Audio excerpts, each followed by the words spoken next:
Assalamualaikum warahmatullahi wabarakatuh. Selamat pagi anak-anak. Bagaimana kabar kalian di rumah hari ini? Semoga sampean semuanya selalu sehat dan tetap semangat menjalani hari-hari pandemi dan daring. Oke anak-anak, tak terasa hari ini kita sudah masuk tema yang kelima. Tema yang kelima ini judulnya adalah wirausaha. Nah, untuk subtema 1 judulnya adalah kerja keras berbuah kesuksesan. Wah, sangat menarik sekali anak-anak. Kenapa? Karena pada materi hari ini, materi tema 5 ini, kita akan belajar tentang kesuksesan. Semoga sampean semuanya kelak akan menjadi seorang pengusaha-pengusaha yang sukses. Baik anak-anak, seperti pada pembelajaran sebelumnya, yang harus kita ketahui adalah kompetensi dasar. Tujuan dari pembelajaran kita hari ini, materi-materi yang sangat menarik tentunya, soal latihan, kesimpulan, dan yang terakhir adalah pesan moral.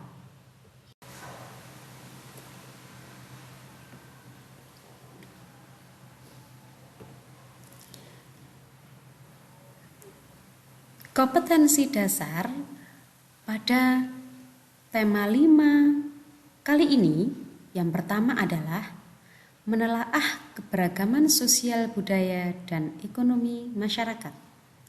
Yang kedua, menganalisis posisi dan peran Indonesia dalam kerjasama di bidang ekonomi, politik, sosial, budaya, teknologi, dan pendidikan dalam lingkup ASEAN. Yang keempat, mencermati petunjuk dan isi teks formulir pendaftaran, kartu anggota, pengiriman uang melalui bank atau kantor pos, daftar riwayat hidup, dan sebagainya. Yang keempat, mengidentifikasi sifat-sifat magnet dalam kehidupan sehari-hari. Dan yang terakhir adalah memahami reklamasi. Tujuan dari pembelajaran kita hari ini adalah sampean semua bisa menyajikan berbagai contoh keberagaman wirausaha dalam kehidupan sehari-hari. Berikutnya, sampean bisa menuliskan dan menyajikan laporan tentang posisi dan peranan Indonesia di bidang ekonomi dalam lingkup ASEAN. Selanjutnya, sampean dapat mengklasifikasikan reklame berdasarkan ciri-cirinya. Yang keempat, membuat logo dan maknanya. Yang kelima, menyajikan hasil pengamatan tentang berbagai jenis teks formulir. Yang keenam, menyajikan hasil pengamatan tentang komponen, tujuan, dan manfaat formulir. Yang ketujuh, membuat teks formulir pendaftaran untuk berbagai tujuan dan kegiatan beserta petunjuknya. Yang kedelapan, mempraktekkan mengisi teks pendaftaran keanggotaan klub atau organisasi sesuai petunjuk. Yang kesembilan, sampean mengeksplorasi tentang macam-macam magnet. Dan yang terakhir adalah sampean melaporkan hasil percobaan tentang sifat-sifat magnet. Wah, banyak sekali yang akan kita pelajari di tema 5 subtema 1 hari ini. Anak-anak, mari kita awali pembelajaran kita tema 5 hari ini dengan membaca basmalah bersama-sama. Bismillahirrohmanirrohim. Wira usaha. Apakah wira usaha itu? Anak-anak, ada yang tahu? Baik. Wira usaha terdiri dari 2 kata, yakni wira dan usaha. Wira artinya berani atau pahlawan. Dan yang kedua adalah usaha. Maka wira usaha dapat diartikan sebagai mereka yang berani berusaha sendiri. Tujuan kewirausahaan yang pertama adalah mewujudkan kemampuan dan kemantapan para wirausaha untuk menghasilkan kemajuan dan kesejahteraan masyarakat. Artinya, tujuan dari wirausaha adalah menghasilkan kemajuan dan kesejahteraan masyarakat sekitar tentunya. Karena dengan adanya satu usaha, maka di lingkungan usaha tersebut tentunya masyarakat akan sejahtera, tidak banyak pengangguran. Yang kedua, membudayakan semangat, sikap, perilaku, dan kemampuan kewirausahaan yang andal dan unggul di kalangan masyarakat. Artinya, jika kita akan berwirausaha, maka kita harus memiliki semangat, sikap, perilaku, kemampuan yang andal dan unggul, agar usaha yang kita jalankan menjadi besar dan sukses. Yang ketiga, menumbuh kembangkan kesadaran dan orientasi kewirausahaan yang tangguh dan kuat terhadap masyarakat. Artinya, setiap orang yang berwirausaha pasti memiliki kesadaran dan orientasi kewirausahaan yang tinggi. Kenapa? Karena dengan berwirausaha, maka orang tersebut mampu mengembangkan bakat, minat, dan kemampuannya. Masih banyak lagi anak-anak tujuan kewirausahaan ini. Anak-anak, silakan bisa mencari tahu apa tujuan wirausaha selanjutnya. Manfaat wirausaha. Yang pertama, membantu orang lain dalam pembangunan sosial sesuai dengan kemampuannya. Yang kedua, mendidik para karyawan agar menjadi orang yang mandiri, disiplin, tekun, dan jujur dalam menghadapi pekerjaan.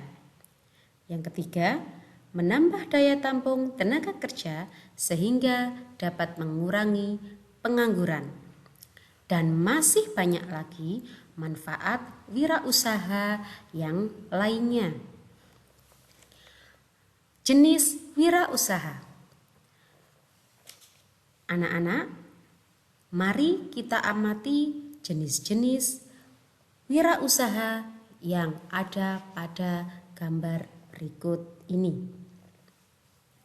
Tentunya sampean semua sudah tidak asing lagi dengan berbagai jenis wirausaha yang ada di lingkungan kita.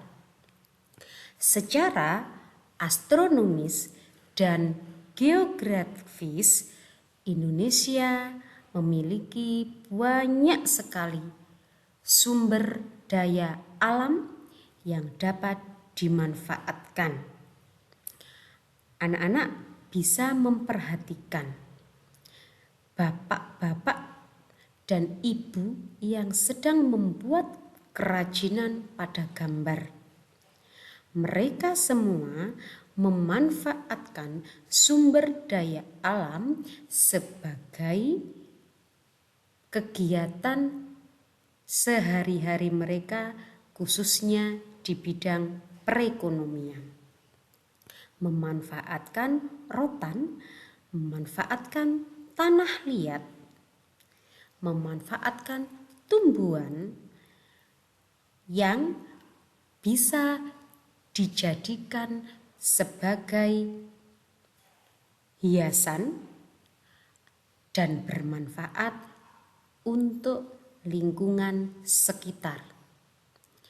Untuk itu, kita sebagai warga negara Indonesia harus bersyukur.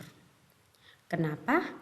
Karena sumber daya alam yang ada di wilayah Indonesia ini sangat beragam dan sangat bermanfaat bagi manusia.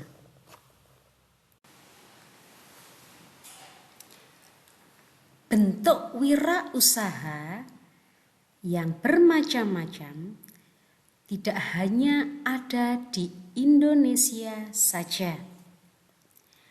Anak-anak, kita ketahui bersama, Indonesia memiliki negara-negara tetangga yang secara letak astronomis dan geografis hampir sama dengan Indonesia. Untuk itu, kita juga pasti akan menemui orang-orang yang berwirausaha di negara-negara ASEAN. Nah, peran Indonesia di bidang ekonomi pada lingkup ASEAN yang pertama adalah pembukaan pusat promosi ASEAN. Promosi yang dilakukan oleh ASEAN meliputi sektor perdagangan, pariwisata, dan investasi. Promosi dilakukan di Jepang dengan tujuan agar investor Jepang meningkat di negara-negara ASEAN. Yang kedua, menyediakan cadangan pangan. Kita ketahui bersama bahwasanya Thailand, Indonesia, dan Kamboja dikenal sebagai lumbung padi ASEAN. Selain untuk memenuhi kebutuhan pangan, anggota ASEAN juga dimanfaatkan saat mengalami krisis pangan karena bencana. Maka negara lain siap mensuplai cadangan pangan untuk negara tersebut. Berikutnya, penyelenggaraan proyek industri yang meliputi industri pupuk urea misalnya yang ada di Aceh antara Indonesia dengan Malaysia, tembaga, vaksin, dan abu soda. Berikutnya sebagai kawasan perdagangan bebas. Kawasan perdagangan bebas ASEAN atau yang biasa disebut AFTA melakukan produksi untuk pasar dunia dengan adanya penghapusan bea cukai dalam ASEAN itu sendiri, yang bertujuan meningkatkan daya saing.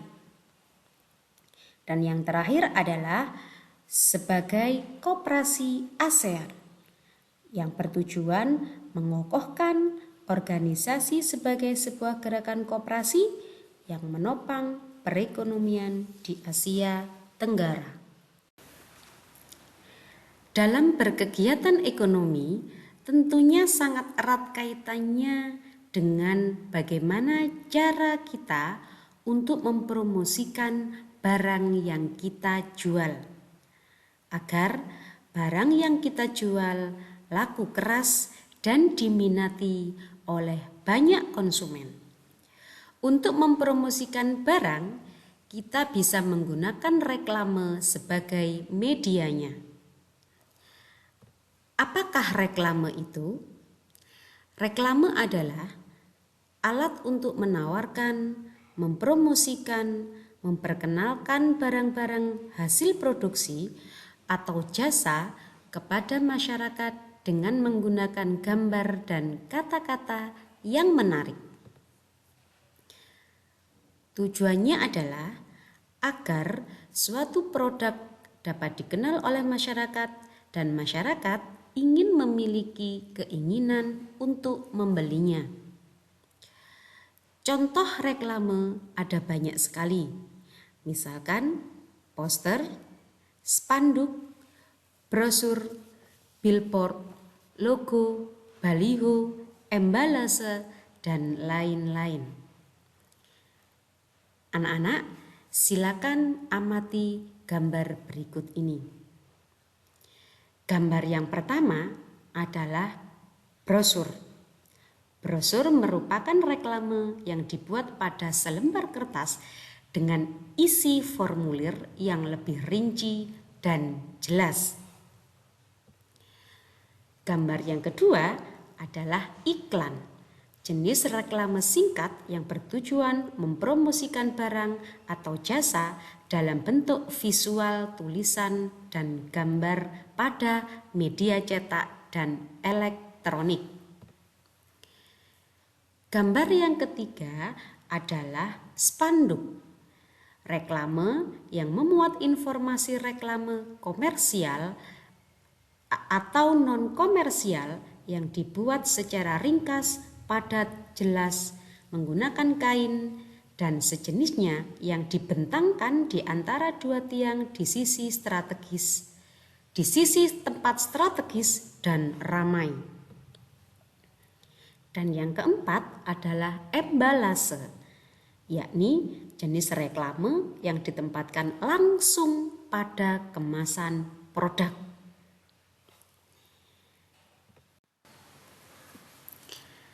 Selain 4 jenis reklame yang sudah disebutkan, di sini Bu Nana memiliki contoh-contoh reklame yang lainnya. Misalkan baliho, yakni jenis reklame yang berisi gambar atau tulisan menarik dan informatif dengan ukuran yang sangat besar yang biasa ditempatkan di tempat umum dan strategis. Ada juga billboard, yakni reklame yang berisi gambar atau tulisan yang menarik dan inovatif dengan ukuran yang besar yang biasa ditempel atau ditempatkan di dinding pertokoan. Ada juga banner, ada juga leaflet, yakni berupa lembaran kecil yang dilipat-lipat.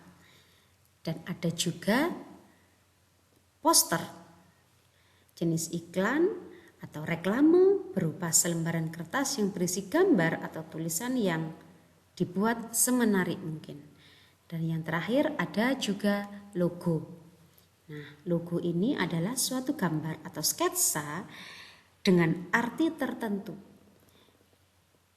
di mana arti tersebut mewakili nama lembaga, perusahaan, organisasi, dan lain-lain dengan singkat dan mudah untuk diingat. Pada contoh tersebut, Bu Nana memberikan logo ASEAN. Nah, anak-anak, logo ASEAN ini memiliki makna dan arti. Misalkan saja warna kuning. Di situ menunjukkan jumlah anggota negara-negara ASEAN. Lingkaran biru juga memiliki arti atau makna.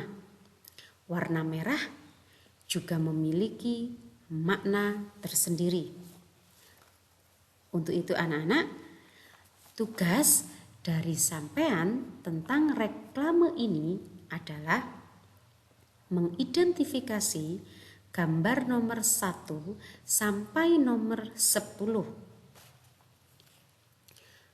termasuk reklame jenis apa saja. Gambar nomor 1 sampai nomor 10. Kemudian termasuk bersifat komersil atau tidak. Tugas selanjutnya adalah sampean membuat logo sederhana. Anak-anak boleh berkreasi. Silakan, kira-kira jika sampean kelak menjadi pengusaha sukses, sampean akan membuat logo apa? Begitu ya anak-anak? Baik.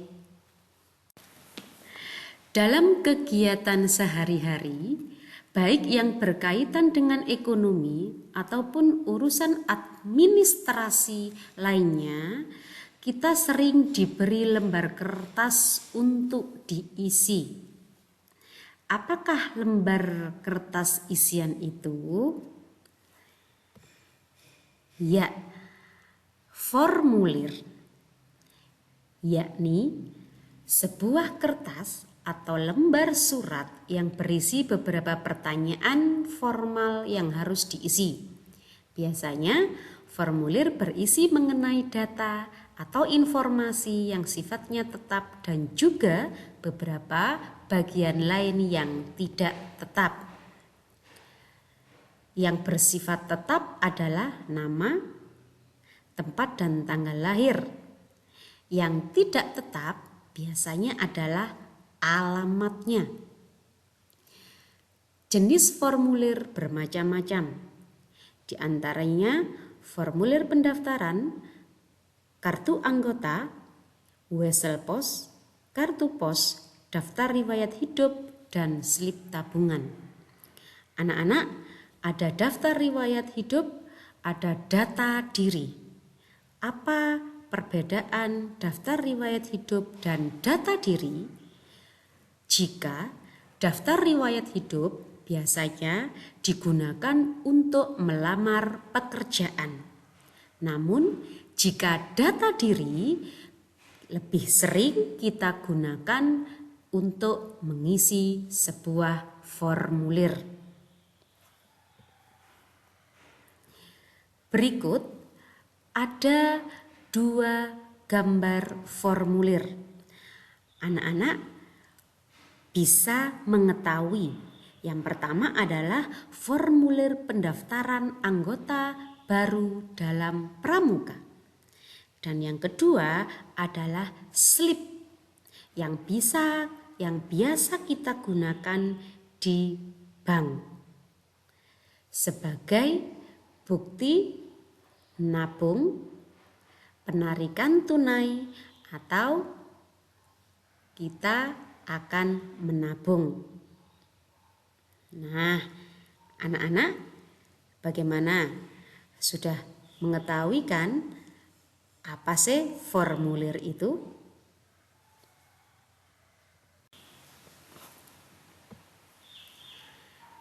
Struktur atau komponen formulir terdiri dari yang pertama adalah kepala atau kopnya, berisi mengenai nama lembaga, alamat, hingga nomor telepon. Yang kedua adalah instruksinya, berisikan informasi mengenai tata cara pengisian formulir dengan tepat dan benar. Yang ketiga adalah badannya, yakni berisi mengenai data-data keterangan yang harus diisi secara lengkap, seperti nama lengkap, alamat tempat tinggal, tempat dan tanggal lahir, jenis kelamin, pendidikan, dan lain sebagainya. Yang keempat adalah penutup, berisi tempat dan tanggal pengisian formulir, beserta nama lengkap serta tanda tangan. Tujuan dari teks formulir adalah menciptakan keseragaman atau pembakuan kerja, mempermudah dalam penggolongan suatu data, mempermudah dalam pemberkasan baik dalam sistem ataupun tempatnya, memberikan kemudahan dalam penertiban prosedur dan tata kerja, menjadi alat perencanaan dan evaluasi sebab di dalamnya terdapat data dan fakta baik yang bersifat kuantitatif ataupun kualitatif. Manfaat teks formulir.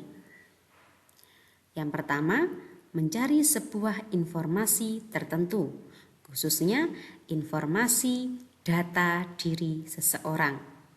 Mengumpulkan data-data yang sama. Mengemukakan suatu informasi yang sama pada beberapa bagian yang tidak sama. Menjadi sebuah bukti fisik. Sebagai dasar suatu panduan untuk bekerja.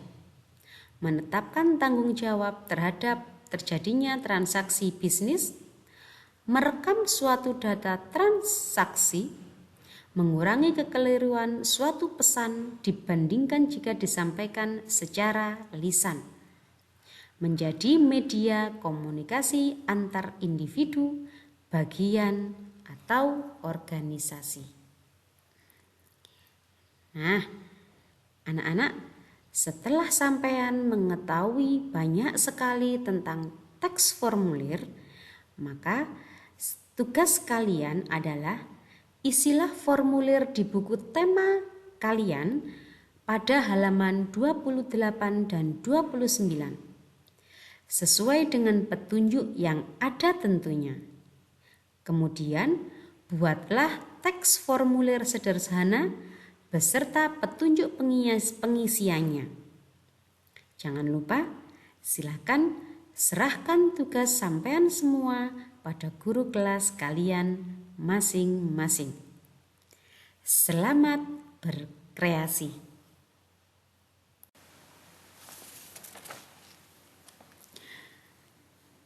Di kantor-kantor atau instansi pemerintahan, di sekolah, maupun di tempat kerja lainnya, biasanya formulir dijadikan satu di map agar mudah untuk pengarsipannya. Nah, biasanya pada instansi atau kantor atau tempat kerja tersebut sering kita mendapati ada beberapa note atau catatan yang ditempel di almari. Nah, dengan menggunakan apakah kertas tersebut bisa tertempel pada almari? Baik, ada yang menggunakan stick note, ada juga yang menggunakan magnet. Apakah magnet itu, anak-anak? Magnet atau magnet adalah suatu objek yang memiliki suatu medan magnet. Kata magnet berasal dari bahasa Yunani, yaitu magnetis litos, yang artinya batu magnesia. Sifat-sifat magnet. Yang pertama, memiliki gaya tarikan atau gaya tarik. Yang kedua, memiliki dua kutub, yakni kutub utara dan kutub selatan. Yang ketiga, kutub senama akan saling tolak-menolak. Yang keempat, kutub tidak senama akan saling tarik-menarik. Yang keempat, memiliki gaya yang dapat menembus benda tertentu. Dan yang terakhir adalah magnet dapat menarik benda-benda tertentu. Macam-macam magnet. Ada dua, anak-anak. Yang pertama adalah magnet alam, yakni magnet yang telah memiliki sifat kemagnetan secara alami tanpa campur tangan manusia. Contohnya adalah Gunung Ida di Magnesia yang dapat menarik benda di sekitarnya. Yang kedua adalah magnet buatan, yakni magnet yang dibuat oleh manusia. Magnet tersebut dibuat dengan bahan magnetik kuat seperti besi. Magnet buatan terdiri dari dua macam. Yang pertama adalah magnet tetap atau permanen, yakni magnet yang memiliki sifat kemagnetannya permanen, walaupun proses pembuatannya dihentikan. Yang kedua, magnet sementara atau remanen, magnet yang memiliki sifat kemagnetan sementara, hanya selama proses pembuatannya. Anak-anak, silakan amati bentuk-bentuk magnet berikut ini. Yang pertama adalah magnet silinder. Yang kedua, magnet batang. Yang ketiga adalah magnet jarum. Magnet ini sering digunakan sebagai pembuatan kompas. Magnet yang keempat adalah magnet U. Selanjutnya magnet ladam, dan yang terakhir adalah magnet keping. Wah, ada banyak sekali ya anak-anak bentuk-bentuk magnet. Magnet ini anak-anak dalam kehidupan sehari-hari sampean biasa sebut dengan sembrani, yakni besi berani.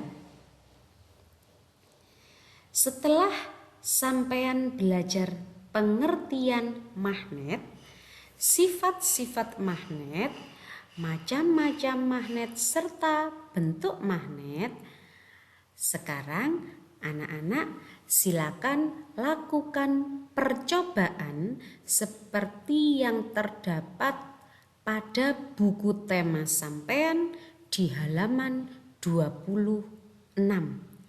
Siapkan dulu alat dan bahannya. Setelah itu, silakan hasil percobaan sampean buat sesuai dengan laporan yang ada pada halaman 27. Jadi, hasil dari percobaan sampean dilaporkan dengan format sesuai dengan halaman 27 pada tema sampean. Alhamdulillah anak-anak, pembelajaran kita di tema 5 subtema 1 sudah selesai. Selanjutnya sampean semua harus mengerjakan latihan soal yang ada pada that quiz sebagai tolak ukur apakah sampean semua sudah memahami materi yang sudah disampaikan pada hari ini. Anak-anak, silakan tunggu informasi selanjutnya untuk kode soal dari guru sampean masing-masing. Kesimpulan dari pembelajaran kita hari ini adalah wirausaha terdiri dari kata wira yang artinya berani atau pahlawan dan kata usaha. Sehingga wirausaha dapat diartikan sebagai mereka yang berani berusaha sendiri. Kewirausahaan memiliki tujuan dan manfaat. Jenis kegiatan ekonomi. Ada pedagang, tukang cukur rambut, pengrajin, petani, nelayan, dan lain-lain. Peran Indonesia di bidang ekonomi. Sebagai pembukaan pusat promosi ASEAN, penyediaan cadangan pangan, kawasan perdagangan bebas, dan sebagai anggota koperasi. Reklame adalah alat untuk menawarkan, mempromosikan, memperkenalkan barang. Tujuannya adalah agar suatu produk dapat dikenal oleh masyarakat. Formulir adalah sebuah kertas atau lembar atau surat yang berisi beberapa pertanyaan formal yang harus diisi atau dijawab. Jenis formulir ada bermacam-macam. Struktur formulir terdiri dari kepala, instruksi, badan, dan penutup. Ada juga tujuan dari adanya formulir serta manfaat formulir. Yang terakhir adalah magnet, yakni suatu objek yang memiliki suatu medan magnet. Magnet memiliki sifat, yakni gaya tarik, memiliki kutub utara dan kutub selatan, kutub senama akan tolak menolak, dan kutub tidak senama akan tarik menarik. Jenis magnet ada magnet alam dan magnet buatan. Magnet buatan bersifat tetap dan magnet sementara yang buatan. Bentuk magnet ada yang berbentuk silinder, jarum, batang, ladam, dan keping. Anak-anak, hari ini kita belajar sangat banyak sekali. Bu Nana berharap video di tema 5 sub tema 1 kali ini tidak hanya 1 kali sampean lihat, namun harus 2 kali. Mengapa? Karena pada video ini anak-anak kita mempelajari 6 PB sekaligus. Tujuannya jika sampean melihat 2 kali, insya Allah materi yang sangat banyak ini dapat sampean fahami dengan baik. Alhamdulillah anak-anak, pembelajaran kita di tema 5 subtema 1 telah berakhir. Pesan dari kami bertiga adalah terus belajar dengan tekun. Calon pengusaha-pengusaha sukses. Ya, sampean semua adalah calon pengusaha sukses. Jika sampean ingin berwirausaha sendiri, asah terus bakat dan minat kalian. Kami bertiga yakin jika sampean ingin jadi seorang pengusaha, maka kelak sampean akan menjadi pengusaha sukses. Jangan lupa kunci untuk menjadi seorang pengusaha yang sukses adalah jujur, disiplin yang tinggi, dan asah terus bakat serta minat kalian. Keluarkan semua kemampuan yang sampean miliki.